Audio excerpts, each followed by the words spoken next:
காற்று வரட்டும் என்று ஜன்னலை திறந்து வைத்தேன். காற்று வந்தது, ஜன்னலை சாத்தி போனது.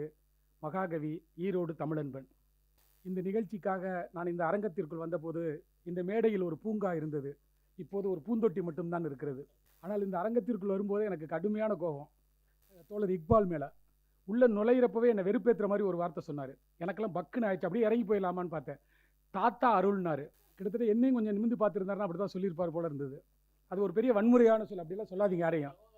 இல்லை அதில் நான் சகோதரா இருக்கலாம்னு. நீங்கள் மேடையில் இருக்கும்போது தாத்தான்னு சொல்லக்கூடாது. அருள் ஒரு அழகான கவிஞர்.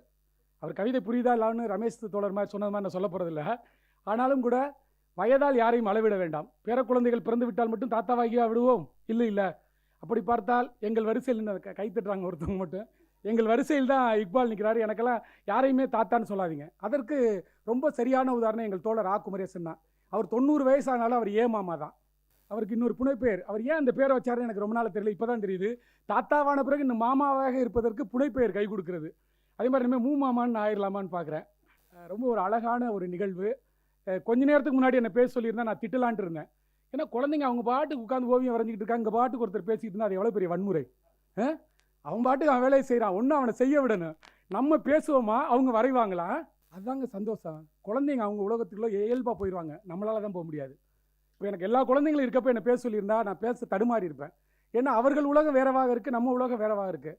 குழந்தைகளோட உலகத்திற்கு போவது என்பது சாதாரண விஷயம் இல்லை. நீங்கள் யாராவது குழந்தைகளோட உலகத்திற்குள் முழுமையாக போக ஆரம்பித்து விட்டால் உங்களுக்கு வயதாகி விட்டது என்ற அர்த்தம். அந்த வகையில் நண்பர் கவிஞர் அருளுக்கு இப்போது கொஞ்சம் வயதாகி இருக்கிறது. ஆனாலும் தாத்தாவாகவில்லை. அது தெரிஞ்சுக்கங்க. ஆமாம், ரொம்ப ஒரு அழகான ஒரு திட்டமிடல்.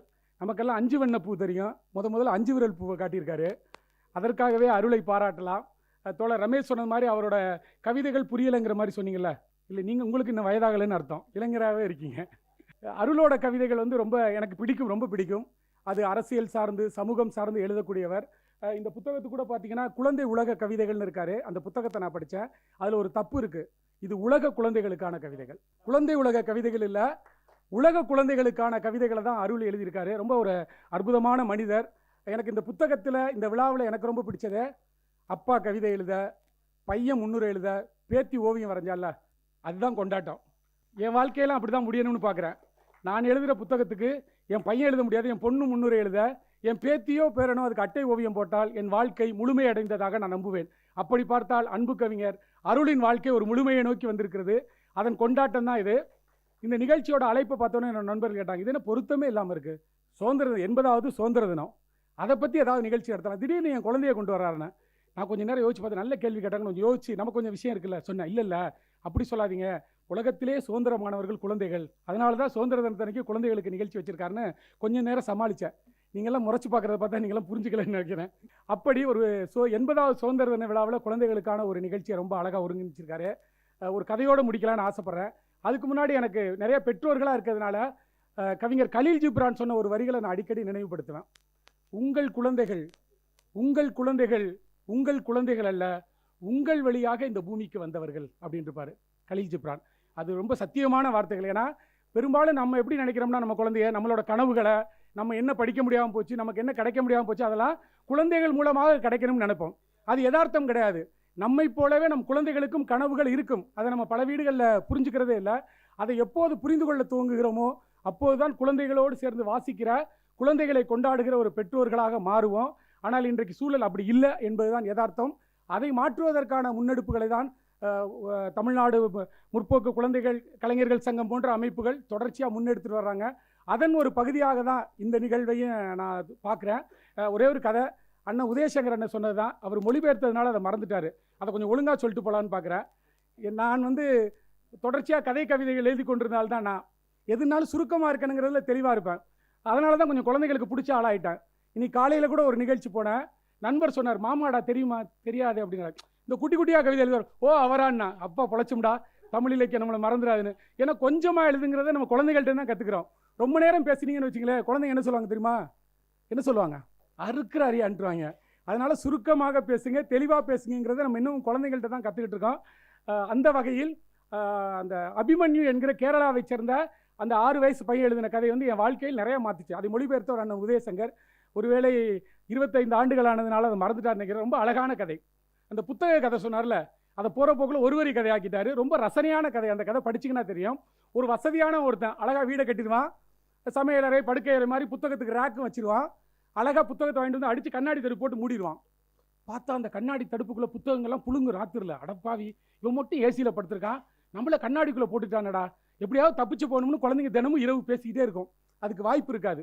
ஒரு நாளைக்கு அந்த வீட்டு உரிமையாளர் ஏதோ ஒரு மறதியில் அந்த கண்ணாடி லாக்கர் இருக்குல்ல, அதை திறந்து வச்சுட்டு படுத்துருவார். அந்த கதவு திறந்துருக்கும், புத்தகங்களுக்கெல்லாம் புழுக்கமாக இருக்கும், பேசிக்கும். இன்னைக்கு திறந்துருக்கு, எப்படியாவது தப்பிச்சிடலாம் அப்படின்னு முடிவு பண்ணிடும். நள்ளிரவு கதவு திறந்திருக்கு, ஜன்னலுக்கு அந்த கண்ணாடி கதவு திறந்திருக்கு, அந்த ஹவுஸ் ஓனர் படுத்திருப்பார். புத்தகங்கள் ஒன்றொன்னா இறங்கி தப்பிச்சிருவோம். முதல்ல நீ குதிக்கும், ஒரு புத்தகம் டக் அப்படின்னு குதிக்கும். மெதுவாக நடந்து போயிட்டு இருக்கோம். 47 ஆட்டோ இல்லை, கார். பார்த்தீங்களா, கார் தான் நம்ம ஆட்கள்லாம் விட்டுருக்கீங்க. TN 04AY 4537. மேலேயும் கொஞ்சம் பேர் இருக்காங்களா? ஓகே. முதல்ல ஒரு புத்தகம் குதிக்கும், அப்படியே போயிட்டுருக்கும். அடுத்து ஒரு புத்தகம், அடுத்து ஒரு புத்தகம் இந்த சத்தத்தை கேட்டு ஹவுஸ் ஓனர் எந்திரிச்சிருவார். புத்தகமெல்லாம் பேசிட்டு போகிற அதிர்ச்சியில் அப்படியே நெஞ்சு வலி வந்து செத்து போயிடுவார். இதுதான் அந்த கதை. ரொம்ப யோசிச்சு பார்த்தா உண்மை அதுதான். புத்தகங்களெல்லாம் சேர்ந்துச்சுன்னா நம்ம காலி ஆயிடுவோம். அதனால் அதுங்க பிரச்சனையை கிளப்புறதுக்குள்ளே நீங்கள் ஒழுங்காக படிக்க ஆரம்பிங்க அப்படிங்கிற சொல்கிற அழகான விஷயம் இந்த கதையில் இருக்கும். உண்மையில் அண்ணன் உதயசங்கர் மொழிபெயர்ப்பில் படித்த இன்னும் மனசில் இருக்குது, நிறைய கதை அதில் இருக்குது. அந்த திருடன் கடைப்பிடி குழந்தைகளாக இருக்கும்போதே மனசில் அந்த விதைகளை விதைக்கணும். அண்ணன் சொன்னார்ல, அன்பு நண்பர் மணிகண்டன், அந்த ரமணி குடும்பத்தை, அது மாதிரி எங்கள் வீட்டில் கிட்டத்தட்ட 12,000 புத்தகங்கள் இருக்குது. நான் ஒரு 7,000 புத்தகம் வச்சுருக்கேன், எங்கள் வீட்டுக்காரமாக ஒரு 5,000 புத்தகம். இந்த 12,000 புத்தகங்கள் நடுவில் தான் எங்கள் குடும்பம் வாழ்ந்துச்சு. ஆமாம், நாங்கள் புத்தகங்களுக்குள் இருந்தோம் என்பதை விட புத்தகங்கள் எங்களுக்குள் வாழ்ந்து கொண்டிருந்தது. எங்கள் வீட்டிலேயே டிவி இருக்குது, டிவி எங்களை பார்த்துக்கிட்டு இருக்கு, நாங்கள் புத்தகம் படிச்சுட்டு இருப்போம். எங்கள் கையிலேயும் செல்ஃபோன் இருக்குது, செல்ஃபோன் எங்களை பார்த்துக்கிட்டு இருக்கு, நாங்கள் படிச்சுக்கிட்டு இருப்போம். அப்படி படுத்ததினால்தான் கல்விதான் வாழ்வின் உயர்வு என்பதற்கேற்ப இன்றைக்கு கடந்த ஆண்டு நடைபெற்ற UPSC தேர்வில் எனது ஒரு மகள் IPS, இன்னொரு மகள் IFS ஆகியிருக்கிறாள். இது எனது குடும்ப பெருமைக்காக நான் இங்கு சொல்லவில்லை.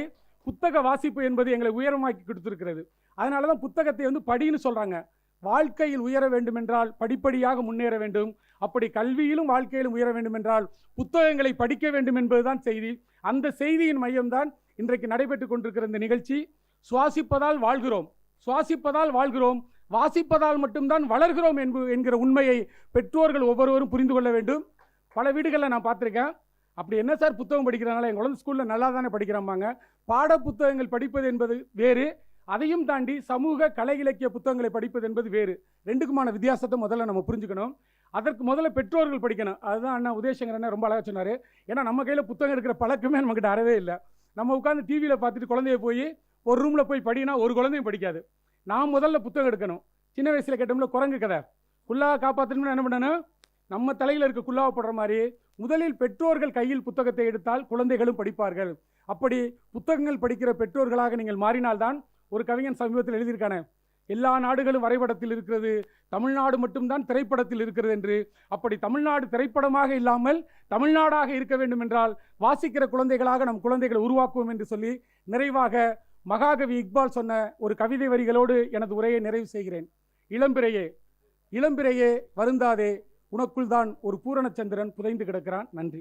இந்த வீடியோ உங்களுக்கு பிடிச்சிருந்தா லைக் பண்ணுங்க, ஷேர் பண்ணுங்க, கமெண்ட் பண்ணுங்க.